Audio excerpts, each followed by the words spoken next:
uh,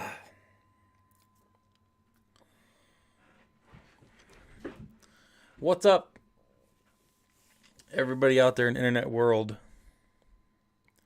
What an interesting couple of days. Everybody knows Terron Armstead has ridden off into the sunset. He has announced that he is retiring. And, everybody kind of had to expect that. I was hoping against hope that he would stick it out for one more year, but it doesn't look like that's going to happen. Seems like he's just had it. It's been 12 years that he's been playing in the NFL. Um, 5 or 6 time Pro Bowler. You know, all NFL twice. I mean, the guy, he's been around the block. He's an incredible player, and we're gonna miss him. So Terron Armstead, congratulations on retirement. He had his party yesterday. His retirement party, pretty cool. Hey, what's up, Cap? How you doing, buddy? So I mean, it's kind of it is what it is. I mean, we had to expect it. It's sad. I'm gonna miss Terron Armstead greatly. I'm sure the team's gonna miss him too. Um, from his playing aside, just from his presence in the locker room. I mean, he was a leader. So it hurts. It does. And I know I'm late to the party with the everybody posting about Terron Armstead leaving, and I get that, but it it's been a day and a half now, and I'm still just sitting here thinking, man, I really wish he wasn't gone. So what I'm gonna do here today is we're gonna look at the depth chart in a minute here, kind of look at what we're working with, and look at the gigantic hole on our offensive line and our defensive line. No, I'm not talking about Terron Armstead. We don't have a hole at left tackle. As much as people want to think that now we have to worry about finding a left tackle, and we have the next man up at left tackle, and he's a decent player, and he's only going to get better. So there's been nothing to suggest that Patrick Paul is going to do worse. He's done nothing but improve. He got some play time last year, and this year we need to plug him in and we need to let him roll. That's how you get experienced players and you get good. So Patrick Paul is next man up, and buddy, keep working, stick to it. I think he's going to be fine. I don't think that the concern we have should be at left tackle. Obviously, Terron Armstead is better than Patrick Paul, but we have to think a couple things here. Number one, Patrick Paul was getting up there in age, and he was hurt a lot the last few years. He couldn't finish the season, missed a lot of playing time, and it's it's what it is. We have to let him do his next thing. I would really hope that he continues doing his new NFL introduction for NFL linemen, and that camp that he does. I think it's an amazing thing. Hopefully he continues doing that and works his way into coaching, because he's one of those players that you look at. He's got coach written all over him. Now, does he want to start immediately right into coaching after retirement? I hope not. Hopefully he can enjoy himself for a little while. Enjoy, watching his daughters play basketball. Apparently they're really freaking good. So hopefully he enjoys some retirement a little bit, and then when he starts missing football again, jump into some coaching. I think that'd be right up his alley. I mean, but I'm not a pro. What can what do I know? It's not beer. It's sparkling water. Still sober. Just saying. Even though I kind of wanted to have a beer after finding out about Terron. It's been a rough week for Dolphins fans. You got Terron Armstead bouncing. You got Calais Campbell bouncing for Arizona. And those are positions that we need players at, not losing players. So it hurts a bit. So we're going to look at the depth chart. We're going to check everything out. And then I figured maybe I'll do a screen share here and do a draft or two. Do a couple mock drafts just for funsies. It's frustrating because I'm watching all these drafts by people where they do their mocks, and they end up drafting wide receivers and running backs and quarterbacks and all these things in the first 3 or 4 rounds, and I'm like, man, you don't look at the needs of the team very much, do you? I mean, I know we don't want to do team need for every draft pick, but when we're in a position that we're in right now, it seems like we really should focus on that a little bit. Not every draft pick, but if we make those first few draft picks coincide with team need and best player available, which we kind of have the ability to do this year, judging by the way the big board looks, I don't see any reason why we would be drafting a running back in the first round or a wide receiver in the third or a quarterback in the second. It just doesn't make sense to me. My brain doesn't brain that way. I'm concerned with the things that we should be concerned with which is offensive line and defensive line, more specifically offensive guard and defensive interior. If you look at our edge room, we are stacked. I don't. There's no reason to be grabbing an edge room player right now. Our edge room is relatively young, and there's a lot of talent in there. So, very, very sad to see Terron go. It's hurtful. All right, let's go through this. So we're looking at everything. You look at quarterback. You have Tua Tagovailoa as our starting quarterback, and you have Zach Wilson as our second quarterback. QB number 2, the grandma hunter, Zach Wilson. The bummer about the Zach Wilson thing is the $6 million for the year thing, but they did only allocate $2.6 or $2.3 million of that $6 for this year, and that had to have been done with Zach Wilson's approval. Number one. So it's not really $6 million this year. It's being split between the next 2 years. However, he's on a 1-year contract, so I don't know how that brains, but it does apparently. But we are going to need a third string quarterback, a practice squad player, some kind of developmental player. I would not expect a quarterback to be drafted this year, even though I wouldn't be totally against it. I mean, it's intriguing to think about. We could pick up, a developmental player in the draft, 4th, 5th, 7th round. But I don't know if they're going to do that because I don't think Chris Greer's mindset is in development right now. I think Chris Greer's mindset is, holy crap, I need to do something different this year. But I digress.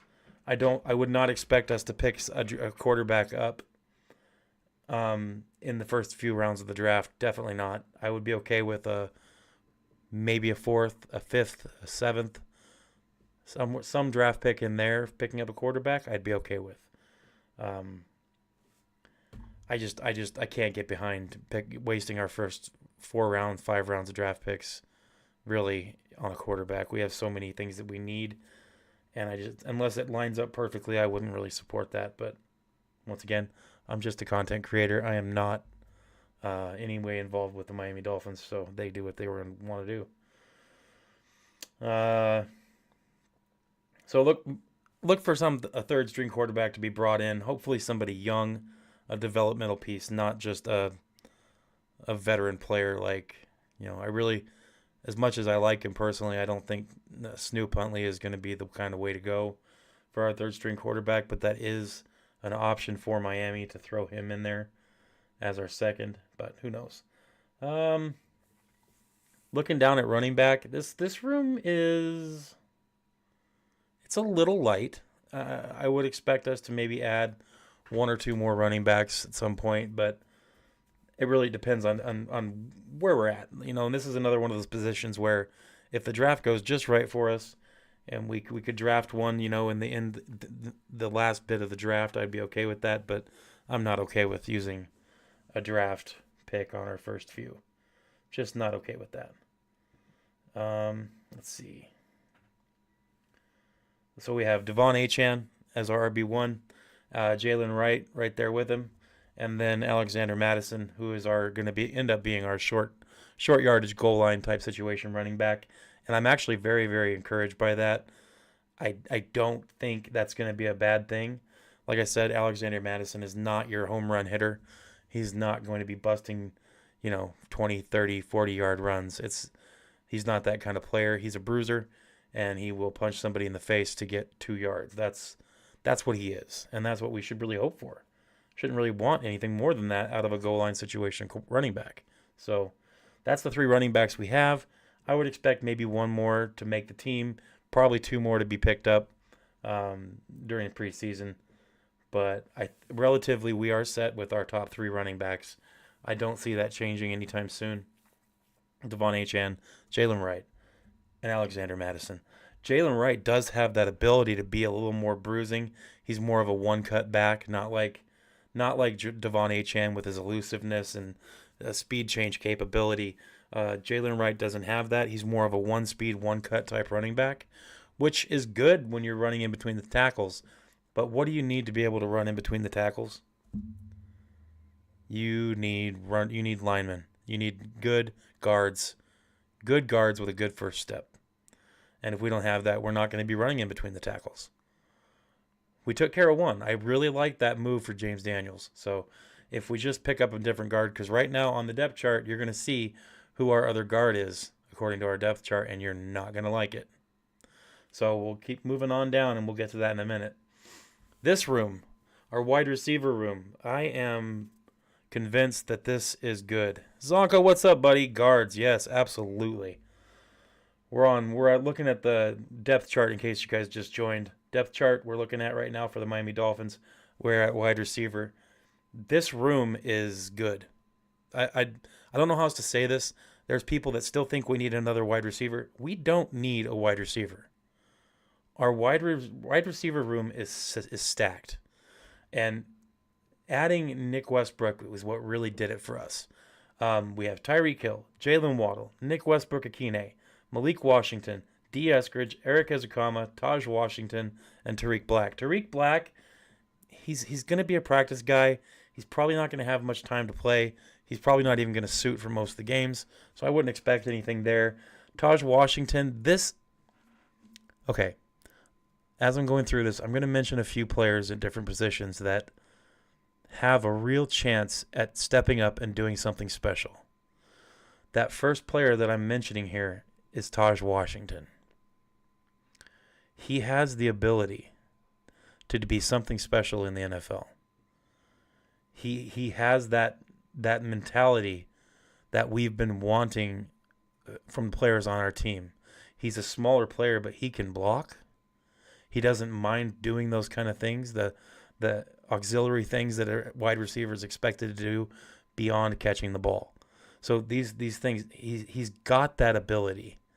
Is he fantastic at blocking? No, but he's good enough, and he doesn't shirk that responsibility. He takes it very seriously. And anybody who watched him in preseason last year and in training camp, you know what I'm talking about. Eric Ezekama, is he ever going to do anything that we've been expecting him to do for the last 4 years? I don't know. 3 years? I don't know. But I really hope so. This is a year where it would be good for him to step up. Eric Ezekama is on the team still. D. Eskridge, he's not gonna blow your mind, but D. Eskridge is a good piece. He's a good piece to have on the team. He's a veteran. I like him. I wouldn't expect him to start or play much, but when he does get on the field, he can make a difference. We just haven't seen much opportunity for him yet. So, yeah. Malik Washington, he had some flashes last year, and I think this year we're only going to see more of those. The more flashes from him, the better. And the more play time he gets, the more and more he's going to be having those flashes. So I'm okay with him. I like him. I'm happy he's on the team. I thought it was a good pick that we had last year when we drafted him. Nick Westbrook, this is the guy that's going to make the difference on this team. And a lot of people aren't thinking about this, but follow me here. I'm going to say it one more time with Nick Westbrook. He is big enough, fast enough, and strong enough to stretch vertical. I would not be surprised if we see a lot of positions or times during games this year where Tyreek Hill is slipped into the slot and Westbrook is put at the number 1 or number 2 spot, and they use Westbrook to stretch the field north and south. If they do that, I see Nick Westbrook having a great year, but Tyreek Hill having an even better year. McDaniel needs to be a leader of men, and unfortunately, we're in a soft rebuild mode. I got to agree with you. I really do. I think we're definitely in a soft rebuild. I don't think we're in. When people hear the word rebuild, they always think, oh, we're scratching everything, we're starting fresh, and that's not what this is. But the way you worded it, a soft rebuild, I really do think that's what this is. A soft rebuild where we keep our quarterback, and I think the reason that we're keeping our quarterback is because we kind of have to this year. Like I said, I don't hate Tua. I don't think he's the second coming of Christ either. I do see a way, an avenue for Tua to be successful on this team, and I see a way for him to win games for us. Maybe possibly even take us into the playoffs, but some things need to happen in order for him to be successful. We can't continue to do the same thing with the offensive line and expect Tua to take that next step. It's not realistic, and it's not realistic for nearly any quarterback. You have to have a little bit of conformity and consistency on the offensive line in order for a quarterback to have a certain level of success. And I'm not talking about elite success. I'm talking about get us into the playoffs and win a playoff game. Make some progress towards becoming a contender, because we are not a contender this year. I don't see us being a contender in the AFC. And as of right now, I mean, it's a toss-up in the AFC East. Who knows at this point? We can hope, but beyond that, we really don't know. But the wide receiver room looks pretty decent. I'm encouraged by that. I'm happy with our wide receiver room. Let's move on to our tight end room. This one's interesting. There's room for improvement. However, there is a tight end in this room that we haven't used hardly at all. We haven't suited hardly at all. But there's going to be an opportunity for him this year. And I do like him. It's just he's developmental. He was raw when we got him. And it's going to take some time. But let's walk through it. Jonnu Smith. Everybody knows who Jonnu Smith is. Everybody knows what he did last year. Jonnu Smith is a great tight end. He played well. He does have some issues, some things that he doesn't do as well. However, with our addition to the tight end room this year, Pharaoh Brown, he does those things well that Jonnu doesn't, and that's a good thing to have. Pharaoh Brown is a fantastic short yardage tight end. He's a fantastic running situation tight end. He run blocks and pass blocks amazing. He is a very, very, very qualified pass blocker and run blocker. If you could pick a tight end to have for run blocking and pass blocking, there's not many tight ends that are better than Pharaoh Brown. He's experienced. He's not overly old either. I like Pharaoh Brown. I'm happy that he came on the team. This isn't a huge signing that Miami did, but it is a quality pickup. And this pickup is one of those, like I said, adding Madison at running back, adding him, Pharaoh Brown, at tight end. These additions are going to make us better in red zone situations, short yardage situations, and goal line situations. And that's a position that we were really bad at last year. So that's a good thing. It's good. There shouldn't be complaints about that. Julian Hill, everybody knows Julian Hill, and knows what the issues with him are. If the man could just keep the laundry from getting thrown in his face, he would be one heck of a tight end. He's not a great catcher, like for pass catching, but he is a decent blocker. He can catch the ball. I still think Pharaoh Brown is better at catching than Julian Hill, and I think that's partly why Pharaoh Brown is number 2 on the depth chart and Julian Hill is number 3.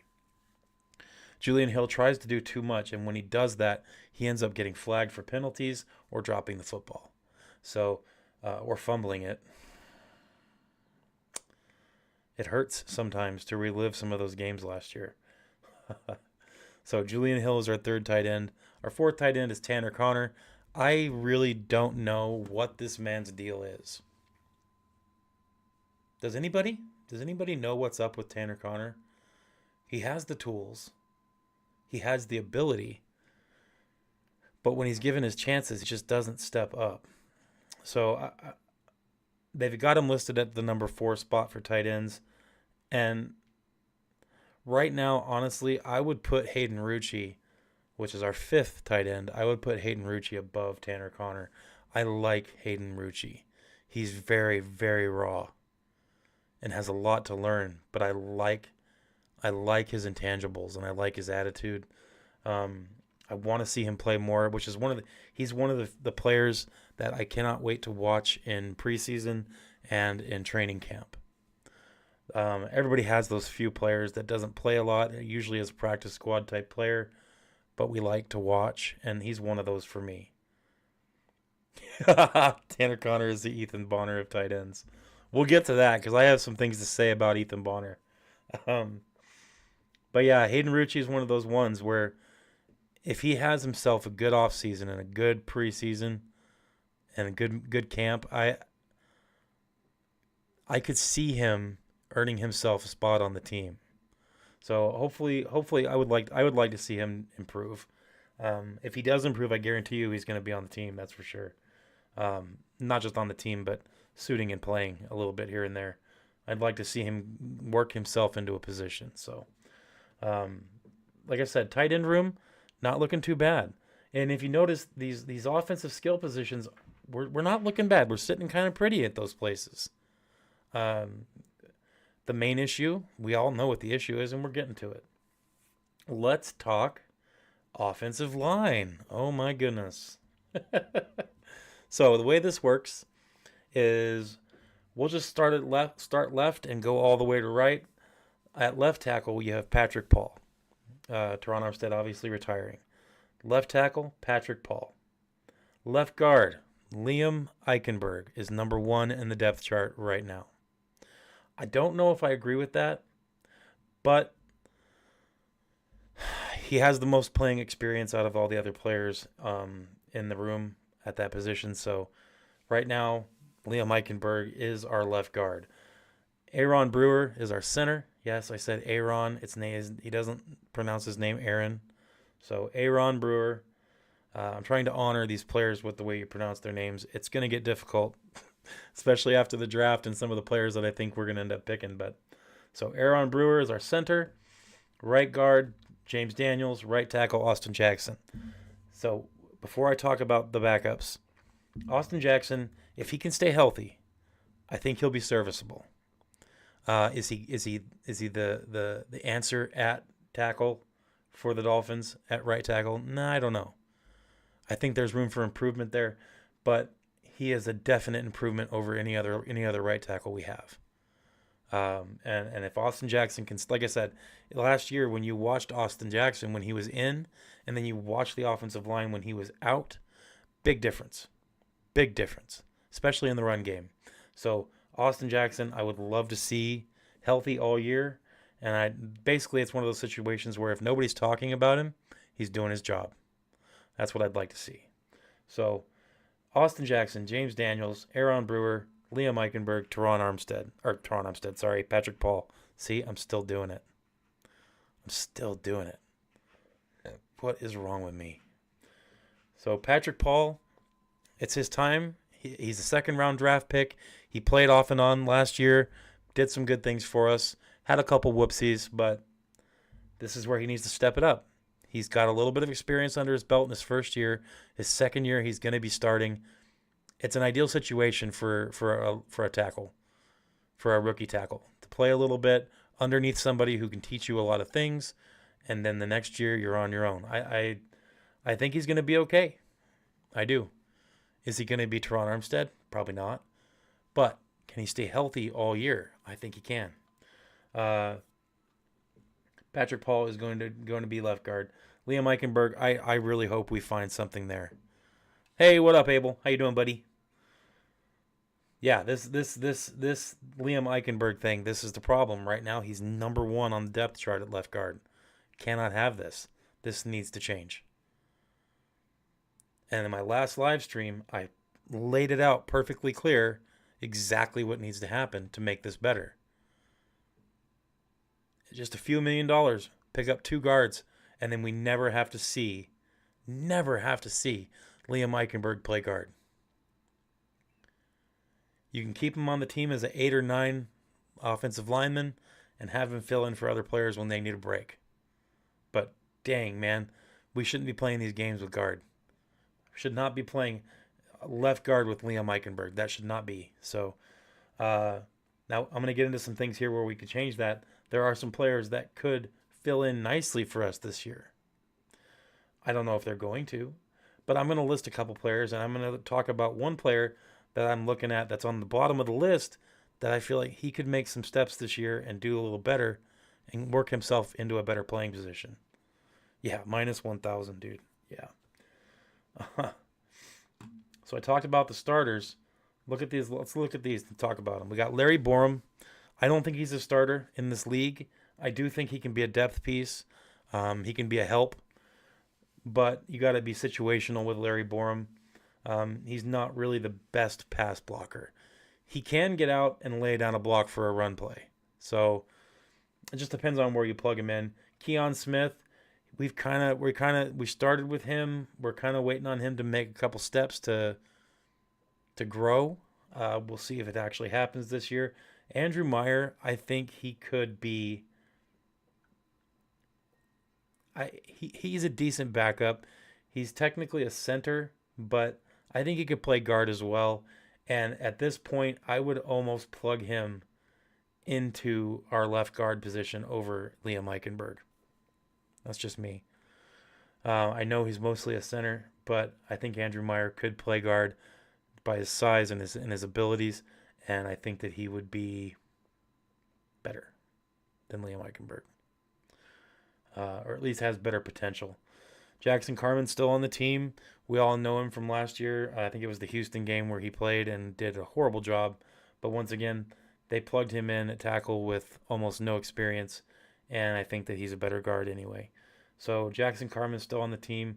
We did sign him this year again, re-sign him. So he could be a depth piece. He's got to grow a little bit, is what I'm trying to say. Kudos to him for jumping in and playing when they asked him to, though. It's not easy lining up against, because he was playing when the rest of the offensive line was obliterated. And on offensive line, you can't just judge one player. You have to look at the players around him. And he had no help. None. He was pretty much on an island that whole game against a very good defensive front. So, next up is Chasen Hines.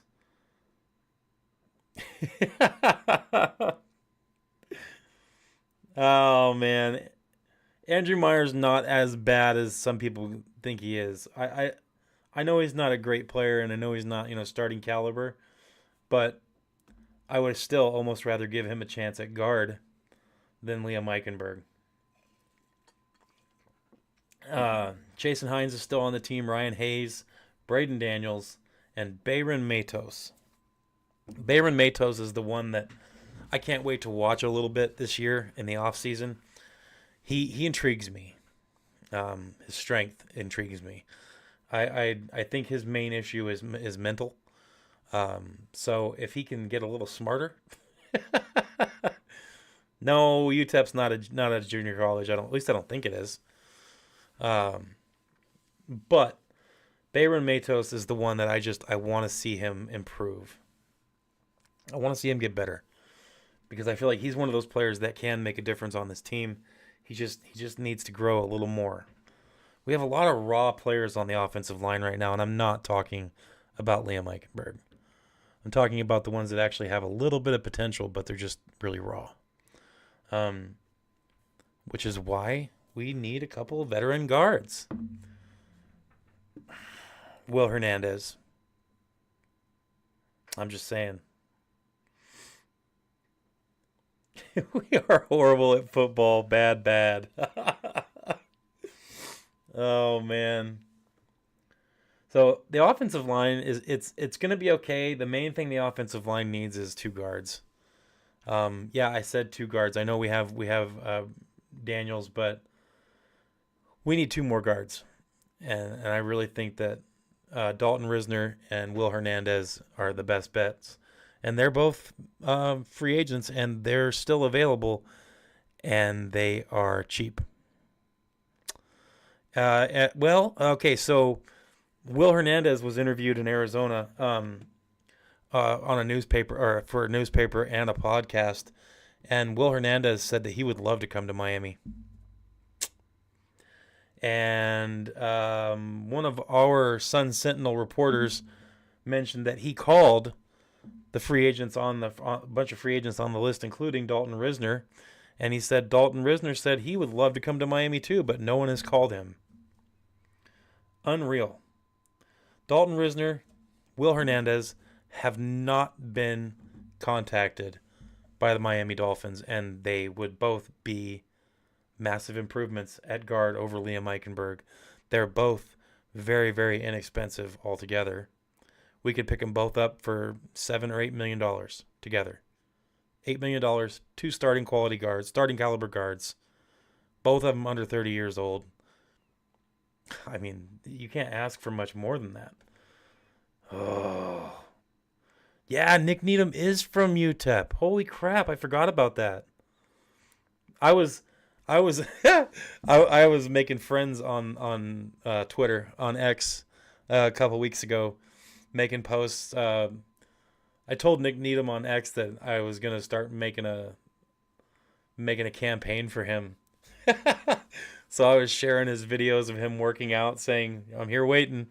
Like I would be okay. Yeah.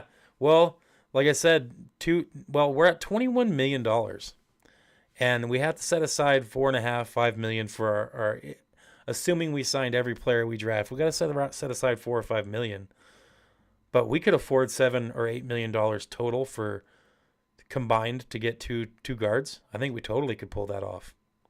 And like I said, Dalton Risner had like a $2.5 million contract, and he would want a little more. I was thinking like maybe $3 or $4 million would probably get him here pretty easily. And as far as Will Hernandez goes, he was making 4.5, but he's on a prove-it year because of his injury. So no one's going to pay him more than that anyway. The best he could hope for is a 1-year, $4 million deal. So you figure about $7 or $8 million, we could pick both of them up. I mean, that's a heck of a deal and totally within our limits. Yeah, I shot my shot with Nick Needham too. I messaged him and told him I would love to have him on the podcast, talk to him. Got 230 subscribers. He hasn't answered me yet. But man, that would be cool.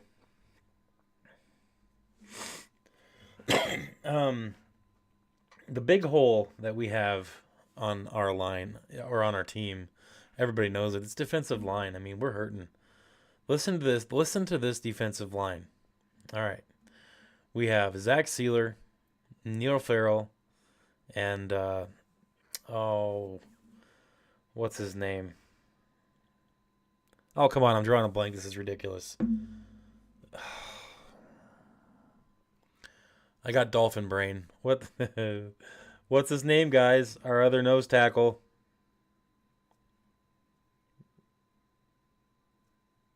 Oh, man.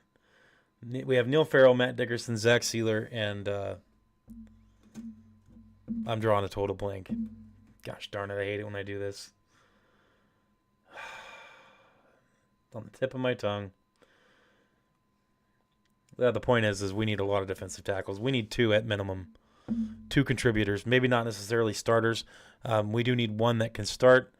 But, yeah, Benito Jones. Thank you. Thank you, Abel. I'm sitting here punching myself in the side of the head trying to figure that out, and it's just killing me. Yeah, Benito Jones. We need some help at defensive tackle for sure. We need one that can start. And we need one that can provide serious play time, maybe not a starter. Basically, first 3 or 4 rounds of the draft, because we need young guys in that position. There's not much available in free agency, so definitely need some help at defensive line, and we're not going to get it unless we hit in the draft. So defensive line is the rough position. Outside linebacker, we're set. And we have to kind of hope that they stay healthy. Like I said, we won't have Jordan Poyer on the team, so he won't be hurting everybody. What was the other guy that always used to hurt people? Was it Brandon Jones? I think it was Brandon Jones. They just so reckless that they just hurt people on our own team. So Jalen Phillips, Chop Robinson, Bradley Chubb, Quentin Bell, Muhammad Kamara, Cameron Good, Grayson Murphy, William Bradley King, Derek McClendon.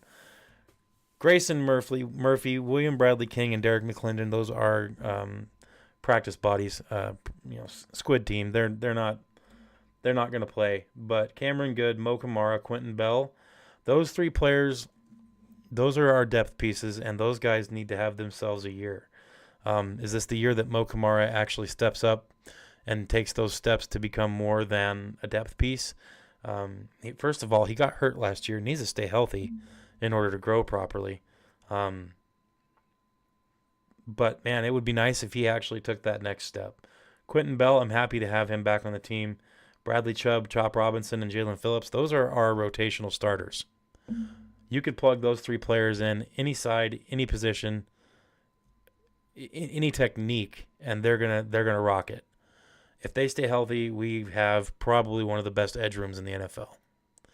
I'm not just saying that because I'm a Dolphins fan. I'm saying that because objectively they are beasts. All three of them. Doesn't matter how you plug them in. Our outside linebackers room and our edge room is nice. That's one thing that we really don't have to worry too much about beyond them staying healthy. And we'll know that pretty quick. So inside linebackers, you have Jordan Brooks, Tyrell Dodson, KJ Britt, Channing Tindall. Oh, Channing Tindall. And Daquan Jackson. Daquan Jackson is mostly practice body. Any practice body could always take that next step. You never know. But the big one I'm looking at there is Channing Tindall. How many years are we going to spend on this guy? He's got to do something, guys. He's got to step up. He is... What is the deal with Channing Tindall? Can he just not learn the playbook? Because that's kind of what it seems like to me. Like, he does play. I know he's a decent special teamer. That's for sure. And it is nice that he can jump in and cover that. But man, he's got to make an impact. He's got to make an impact. KJ Britt, a lot of people are down on him. I'm not of that opinion. I like to call these kind of players pissed off teenagers.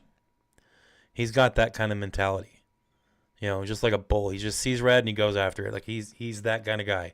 I like that. I realize that he is a situational player. I realize that. Definitely a situational piece. However, he can make a difference on the team. And he can play that hard-nosed, heat-seeking missile style of middle linebacker that sometimes you need to have. I'm telling you what, you plug him in on goal line situation, or you plug him in on a zero blitz where he's got to go fast and find a hole. That's where he shines. KJ Britt will be a beast at that position. Tyrell Dodson, everybody knows his deal. Led the team in interceptions last year. Figure that out. And Jordan Brooks. I like our inside linebackers. Like I said, if later on in the draft, if we end up having an opportunity to grab an inside linebacker that fits the scheme and is available at the right time, I wouldn't be against grabbing one. But if we had to start with our inside linebackers like this year, I'd be okay with it. Like I said, and all these positions, there's always room for improvement, but I'm okay with it. This next room, there's one need that we have, and it's a good year to have that need, especially with the drafts that we have available. Cornerback. Listen to the list, and nobody talks smack about Storm Duck. He's my guy. I love me some Storm Duck. All right. Jeez, I'm threatening people now. Jalen Ramsey, Storm Duck, Kader Kohu, Cam Smith, Artie Burns, Ethan Bonner. Okay. After that, you have Isaiah Johnson, Jason Maitre, and Ryan Cooper. Out of Isaiah Johnson, Jason Maitre, and Ryan Cooper, the one I'm looking at to make a step this year is Jason Maitre. The Dolphins coaches love this guy. They love him for a reason. He is one of the hardest workers on this team. Last year he turned a lot of heads with what he was doing in practice. Never really got his shake in a game. Um, but Abel, I'm gonna have to soft ban Abel from the comments for a while. He's not trash. Give me a second. I'll talk about him in a minute. Jason Maitre is the one that I really want to see take a step this year. I want to see him improve a little more, and I'd like to see him get a shake. If they can do that, man, Jason Maitre would be good. He just needs some more time. But he's worth the effort. I'm glad we still have him on the team. We get to keep watching him grow. The top 6 I named: Jalen Ramsey, Storm Duck, Cater Kohu, Cam Smith, Artie Burns, and Ethan Bonner. Cam Smith, I am just that close to giving up on him completely. I have seen nothing from him. Either he turns it around this year or down the road he goes.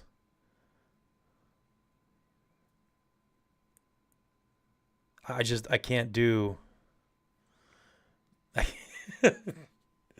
I can't watch him anymore. Cam Smith is slowly becoming probably one of our worst draft picks that we've had in a long time.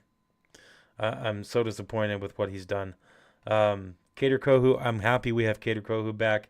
He needs to be on this team. He's a fantastic nickel coverage corner. He can also play outside the numbers. He can play the length. But I think he's more at home inside as a nickel. Jalen Ramsey, we all know Jalen Ramsey's deal. There's no sense even worrying about him this year. Yeah, Jason Maitre. Yep. Ben Morgan had some scoop that Bonner gets wiped defending the run, like he can't tackle. That's supposedly why he doesn't get more game time.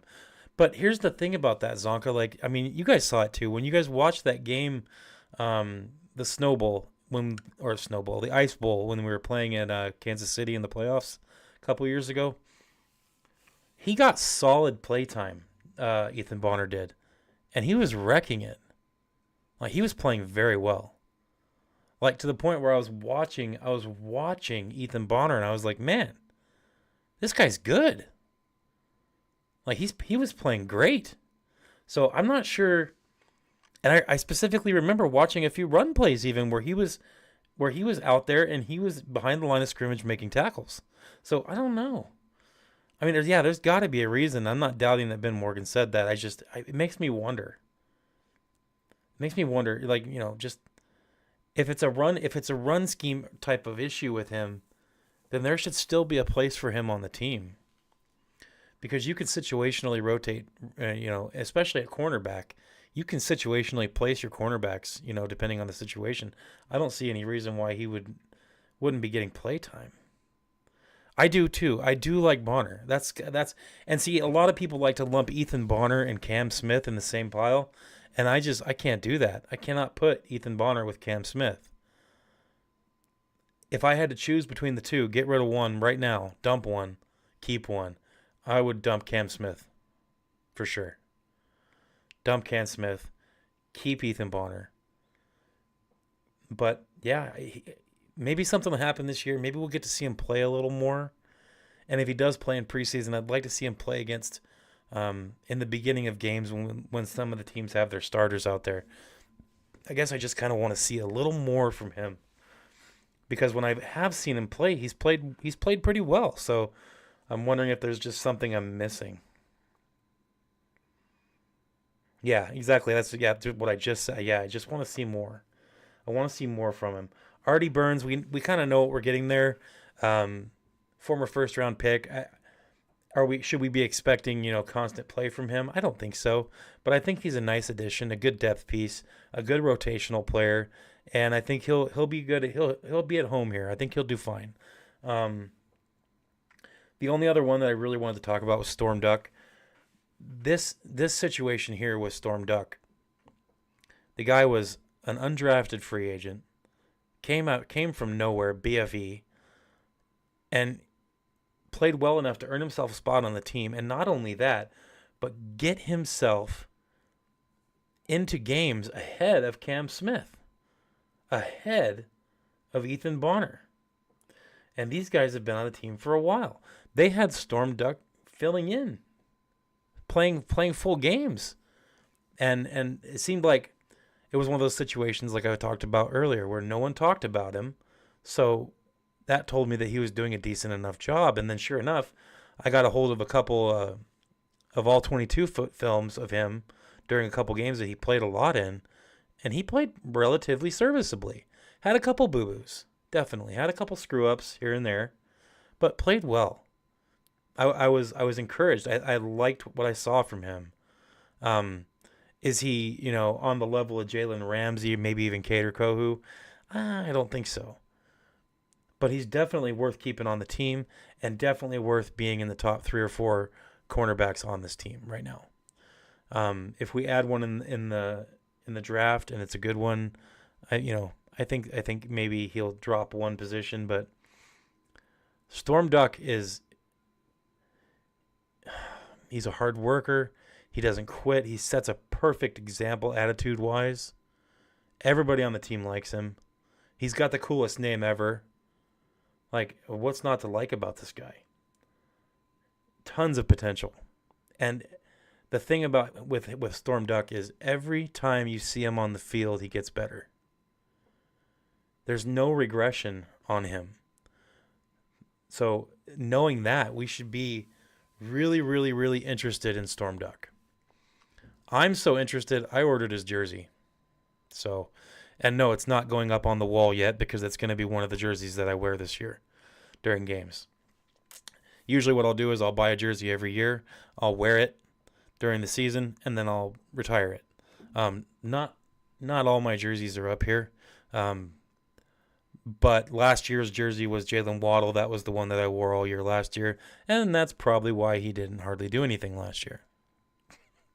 But we'll see if that trend continues when I start wearing my Storm Duck jersey. Because that's happening. So it's the white Storm Duck jersey. Cannot wait for that to get here. All right, so moving on. Safety. This is an interesting one. All right. We have Ifeatu Melifonwu. Everybody calls him Iffy. I think that's kind of funny that that's his nickname, considering the dude has health issues, issues staying healthy throughout the year. They call him Iffy. Can't make this stuff up. So Ifeatu Melifonwu. Oh yeah, I liked Holland too. I still do like Holland. It's not that I don't have any aggression towards him at all for going and taking some money to go play at home. Good for him. Like I said, I still follow him, still comment on all his crap. He's one of the few players that actually interacts with the people, on X and stuff. And like I said, I ended up recommending a few books for him to read. Like, he's a nice guy. I like him a lot. So, hopefully, I wish him success. So in his stead, we have Ifeatu Melifonwu, we have Ashton Davis, Patrick McMorris, Elijah Campbell, and Jordan Colbert. Jordan Colbert, camp body, never going to play really. I'm barring some kind of miracle with him and his play. Elijah Campbell, Patrick McMorris, Ashton Davis, and Iffy, those are going to be your rotational starters, rotational players. I think it's IFFY, Iffy. I think so. Kind of like, it's iffy. Keep in mind, though, Iffy, in the beginning of last year, he earned the starting job with Detroit. He earned himself the starting safety job. And then he got hurt. And then he got healthy, and he worked his way back, and then he started again in that playoff game. And he played decent. So, and this is one of those players that Detroit didn't want him gone. They weren't happy. Fans weren't happy that he left. So I think it was a good pickup for us, and I think he can stay healthy. But time will tell. I'm not going to say he will stay healthy. Just I hope he does, All right. Ashton Davis, heat-seeking missile. He's got ball skills. He's kind of like a bargain Xavier Howard. He's a little handsy, more of an in-your-face type of safety. I do like him on the team. and I really like him in goal line situations. He's one of those players. I like him a lot. So he's good to have on the team. I don't know if he's going to be starting. I see, honestly, if we had to field two safeties right now to start with the team, it would be Iffy and Patrick McMorris. Elijah Campbell is another interesting player there. Little more development to go, but I mean, Elijah Campbell and Pat McMorris, both of them have talent and have ability. It's just a matter, can they put it all together? This is one of those years where we need some of these players that we've had for a couple years to step up. One of them has to. We need it. So right now I'd lean more towards Patrick McMorris. He got some playtime last year, played decent enough. I wouldn't be too concerned if we ended up having to start him. But like I said, hopefully safety, we get one more, maybe in the third or fourth round. I do not think I'm not of the opinion to take a safety in the first or second round. I think cornerback and defensive tackle should be our first goes for our first and second round picks. So with that, let's look at something real quick. Let's look at a mock draft just to kind of, let's humor ourselves with this, okay? So if we go to, hopefully I don't screw this up. Oh, look at that. What is that? What is that guy doing? Okay, so I pulled up a draft, and I just wanted to go through this real quick with everybody. Like, this doesn't take long, especially if you're not, if you're mentally challenged or sports challenged, it can be, rough. But let's just run through this really quick. Oh, look, there's the first dark horse right here. There's the Trojan horse. Don't fall into this trap, Miami. Do not fall into this trap. Don't fall into this trap either. Neither one. Please don't do it. I think you have to look. You have to look at what they have available. You got Malachi Starks right here. And I think this has to be, well, no, I don't think so. I changed my mind. Look at that. Kenneth Grant's right here too. I think, oh man, yeah. I think I would pass on safety in this situation. It's my draft. I'm going Kenneth Grant in the first round. Now let's see what they give us. So here's two cornerbacks that I said would be good to grab in the first or second round. Trey Amos and Azariah Thomas, both of them. And out of these two, I really like Trey Amos. Now, neither one of these would be a bad pick, but let's go Azariah Thomas, Trey Amos, and let's see what happens here. So we've begun to address our defensive line and our cornerback situation immediately. It just depends on what. Now here comes the trade offers. I'm just going to reject. Ooh, that's a good one. Reject all trade offers just for brevity's sake, because you can never really tell what's going to happen there with trade offers. All right. Well, let's draft Will Howard. There's another Trojan horse right there. They're just trying to get you to go off of what you need. And while some of these would be good picks, it's not things that we really, really, really need right now. I do like Jared Wilson from Georgia. This is one of those beastly players. I think he would be a fantastic addition. And you know what? Yep, we're going to do it. Simple, simple, simple. I'm not looking at quarterback. There's another trade offer. That's not anything I would want or the Dolphins would want in real life. That's ridiculous. We have Ty Robinson sitting right there. Man, I might even have to think about this. This is easy. And you notice I'm not scrolling very far down for these either. These are all right near the top. Nope. Nope. Nope. Nope. No to all trade offers. We're going through this hardcore mode. So already in the first 4 rounds, we have 2 defensive linemen, a cornerback, and a guard. So looking at that list, we do have some things that we could probably still pick up right now. This is a good place to look at safeties. Now, they have, let's see. Oh, there's Lathan right there. Lathan Ransom, that's a good player. Vernon Broughton, that's another one too. Man, Kyle McCord's sitting there too. Unfortunately, we are not into the 5th round, and that's where I said that I would be more willing to look at a quarterback for a possible QB3 or someone to develop. We're not at that spot right now.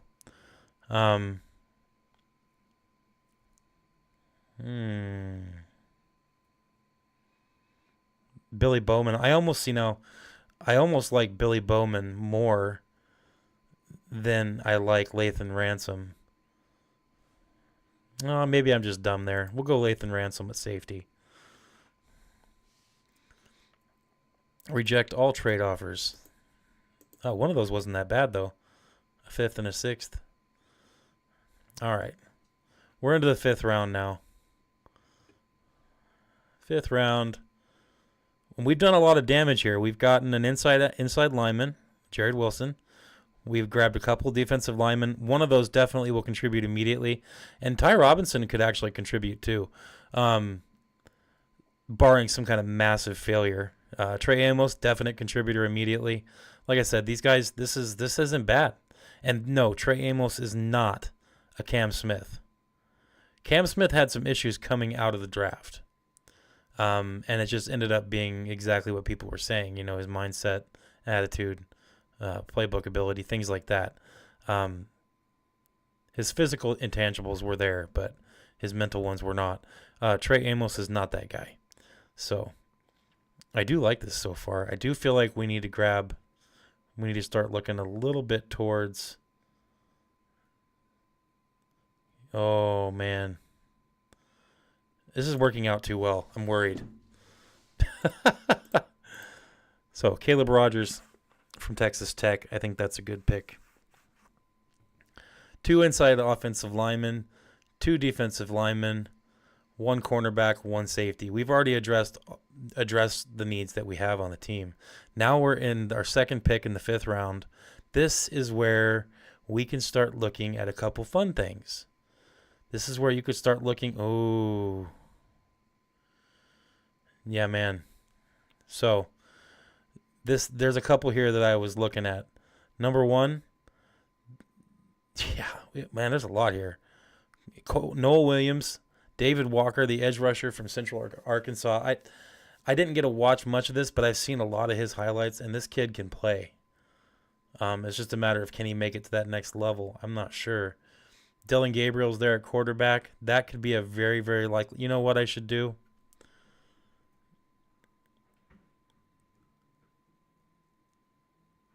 We're gonna yeah, okay. This is where we're gonna grab something that we're gonna grab a running back. Damian Martinez. I have watched a lot of his games because I watched Miami games. I like this. So into the 5th round, we grabbed a running back. We have the ability now to kind of go a little more ooh, man, oh man. All right, this is one position that I'm looking at, and I'm like, man,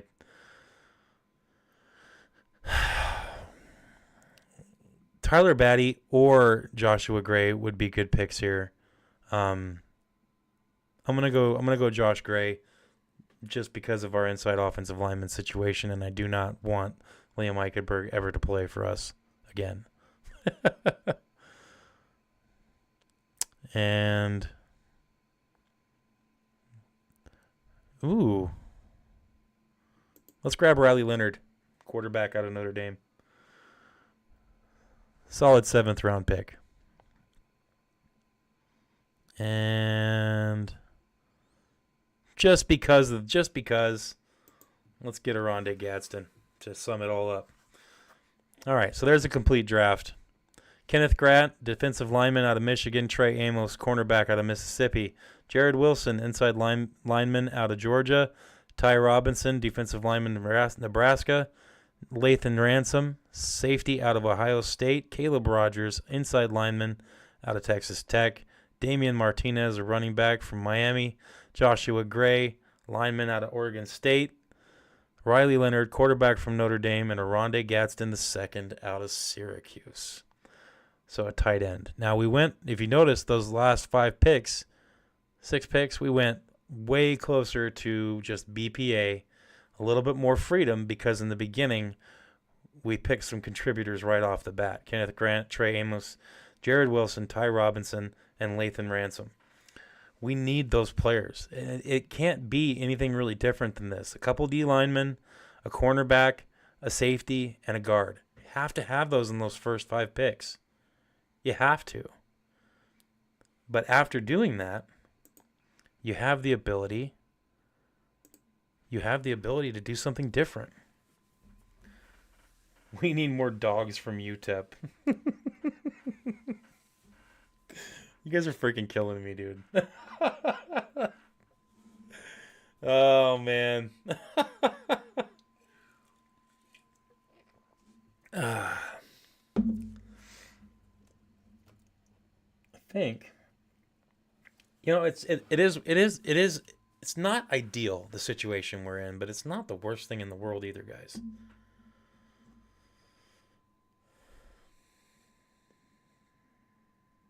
There definitely is. Yep. Totally. I have this super cool smartwatch that tells me when Liam Eichenberg is in the game. You know how I know? Because my blood pressure shoots up 20 freaking points. Top and bottom. I don't want people to get it twisted. It's not like I hate Liam Eichenberg. I don't. There is some things that he does on the field that I thoroughly enjoy. I know it sounds weird to say, but I absolutely love the fact that he is so good at pissing off defensive linemen. I love it. I do like that. I like that he manages to aggravate people. And that's kind of what you have to do. You have to be kind of a pest to be a solid interior offensive lineman. That's a position that I played for a long time. 2 years in college and 4 years in high school and, elementary school and stuff like that too. But, 2 years at the college level. And that's something that I learned a lot from some of the bigger guys that I would play with. When I was playing college, there was guys that it seemed like the whole freaking offensive line was Samoan and I was like the only white guy. Those guys were huge, but they also had the ability to bug the crap out of people. And I did learn the benefit of that because you can get inside someone's head pretty quick by pissing them off. And that is something that he can do well. But it's just not enough. It's not enough. And we need a little more from that position than what Liam Eichenberg can provide. So it's not that I hate him. He is a nice dude. He does do a lot community wise and community service wise, and he is nice, that in that way. But I just don't want him near a starting position for our team, guys. I don't. Oh man, I don't want it. I want something else there. Like I said, I would be okay if he was our 7th, 8th, 9th, offensive lineman. But he's just not. He hasn't turned the corner with blocking, with handling power, with shrugging off blocks. He doesn't have that ability. He loses his feet too much. When you play offensive line, one of the things they always tell you, especially in the higher levels, I don't know about the NFL, but I'm sure it's the same as in college. They tell you, as soon as you let your feet get out from underneath you, you're screwed. You got this little circle underneath where you stand, and it's an imaginary 2-foot bubble. 2 feet in front of you, 2 feet behind you, 2 feet to the left, and 2 feet to the right. And if you let your feet get outside of that, you've lost all your balance, you've lost all your power, and you're done for. You're not going to be able to maintain a block that way. And there's pictures everywhere of Liam Eichenberg doing that. Spreading himself out too far, falling all over himself. And you can't do that as an offensive lineman, and it's shocking to me that someone who plays at the NFL level still hasn't figured that out.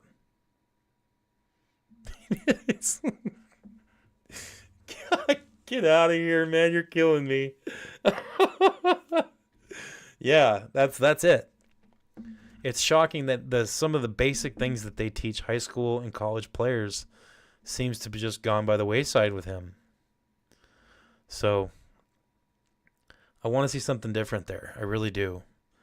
Um, like I said, what Mike McDaniel said about him is, if he wants to be a starter on this team this year, he's going to have to be the best he's ever been. At a minimum, the best he's ever been. It would have to be at least that, Is it going to be enough? Ooh, that's iffy. I said it. That's iffy. We'll see though. We'll see what happens here. It's we got a couple months until preseason or until training camp starts, and a couple more weeks until the draft, and a lot of things can happen from now till then. I would not be shocked if we saw Miami go and make a move in free agency before the draft. I would not be shocked to see that. Hopefully that move involves either Dalton Risner and Will Hernandez at guard, or involving the safety from Indianapolis, Julian Blackmon.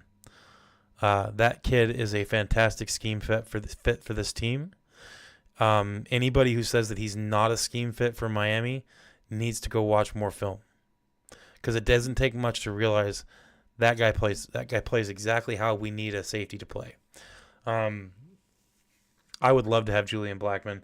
He's fairly inexpensive too. He's going to want more than what we're paying our other safeties. I think he would probably be a $6 to $8 million a year safety, but the way he is, I would love to have him on the team. So those are those three free agents that I just really want on this team right now. I want Julian Blackmon from Indianapolis, the safety. I want Will Hernandez, the guard from Arizona, and I want Dalton Risner. I do.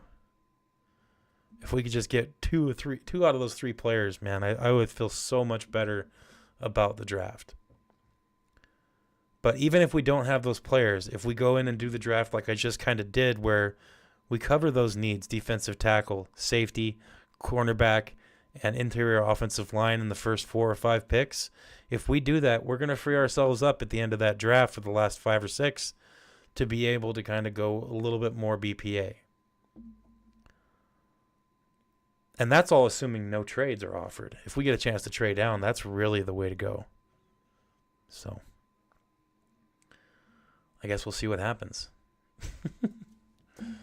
I do appreciate all you guys coming in here and hanging out with me and commenting and talking and laughing. Make sure to drop a like before you guys head out, and share my channel with anybody you know who's a Dolphins fan. Let them know. Say, hey, go check out this weird Alaskan who likes to talk about the Dolphins. He's kind of goofy, but most of the time he knows what he's talking about. Or if you think I'm a complete moron, tell him that. Sometimes people like to watch idiots too, and I have the ability to be an idiot. Thanks for watching, guys. I appreciate it. Always remember, just